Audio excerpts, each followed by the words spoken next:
Sonic the Hedgehog CD was first released on September 23, 1993 for the console add-on for the Sega Genesis, the Sega CD. It would quickly go on to become its best-selling game with over 1.5 million copies sold, as well as get generally positive praise from critics. It unfortunately would not get a proper re-release until 2011 when Sega let Christian Whitehead, a fan programmer, remaster the game. With the game now much more widely available, it ended up becoming one of, if not the most polarizing game in the Sonic series. Why is that, and what do I think of the game? Let's find out. The evil Dr. Robotnik has conquered the mysterious little planet and had it chained to a mountain to use it for his nefarious deeds. So Sonic, being the hero he is, decides to try and defeat Robotnik by collecting the 7 time stones to liberate Little Planet from his clutches.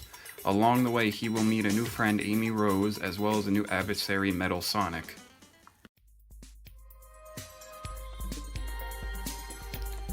With the game being made for the Sega CD meant that the graphics had been enhanced. Both the foreground and background have much more detail to them, and so does the sprites for the characters and enemies. But the biggest achievements here are the game's use of basic 3D in the special stages and how greatly it was pulled off, as well as the beautifully animated intro and ending cinematics.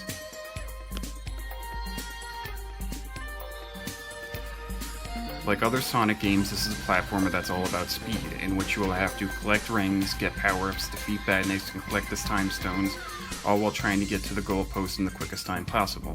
But unlike other games in the Sonic series, this one focuses much more on exploration, much like Sonic 1. In other words, instead of zooming through stages, you'll be encouraged to slow down and explore the zone around you. The reward for this is being able to pull off the new time travel mechanic, in which, if you find a post marked with future or past and are able to find an area where you can keep a high speed for a few seconds, you'll be transported to either the future or past version of the zone you are currently in. You use the left joystick/D-pad to move and press A to jump. Holding down an A will rev up a spin dash, while holding up an A will charge up the new super peel out move.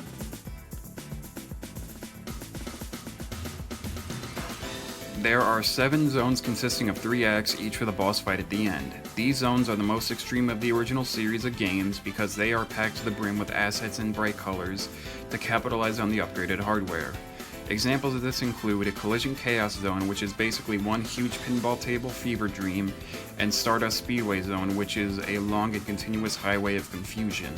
Finally, we have the special stages, which are activated just like in Sonic 1 by having 50 rings at the end of the zone and jumping into the giant warp ring.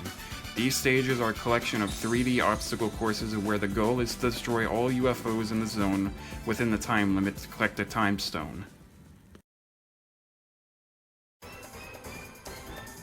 I would have to say that this is not only the easiest Sonic game I played, but that it's also the easiest platformer game I played in general.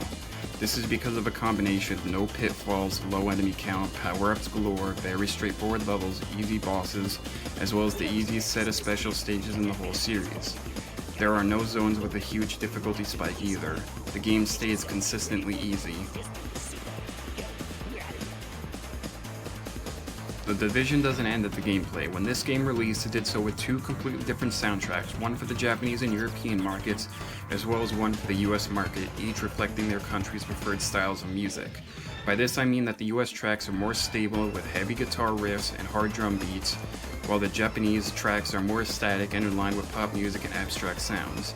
Having gone over that, I do have to say that regardless of which soundtrack you prefer, that it is very interesting to have 2 completely different interpretations from 2 completely different cultures on what the music of the zones were. My favorite tracks would have to include Collision Chaos Present, US, Quartz Quadrant Present Japanese, Wacky Workbench Good Future US, Collision Chaos Bad Future Japanese, Metallic Madness Present US, and Stardust Speedway Bad Future US. So with the slower and more explorative gameplay, way too easy difficulty, and 2 completely different soundtracks, it's pretty obvious why this game is the black sheep of the Sonic series. So then, the question remains, what do I think about it? I personally think it's one of the best games in the series. Why? Well, I can't really give you a straight answer, but I guess it's just how unique the game is, when compared to the other original games. The fact that it's not all about speeding through, but rather slowing down and enjoying what the game has to offer, that combined with the easy difficulty allows me to just start playing without me worrying if I might miss a time zone or get a game over. But just to reiterate, this is only my opinion on why I like the game. You, the viewer, will have to play the game yourself and come to your own conclusion on what side of the fence you land on. And with that all said, I'd easily give this game a recommendation. Thanks for watching.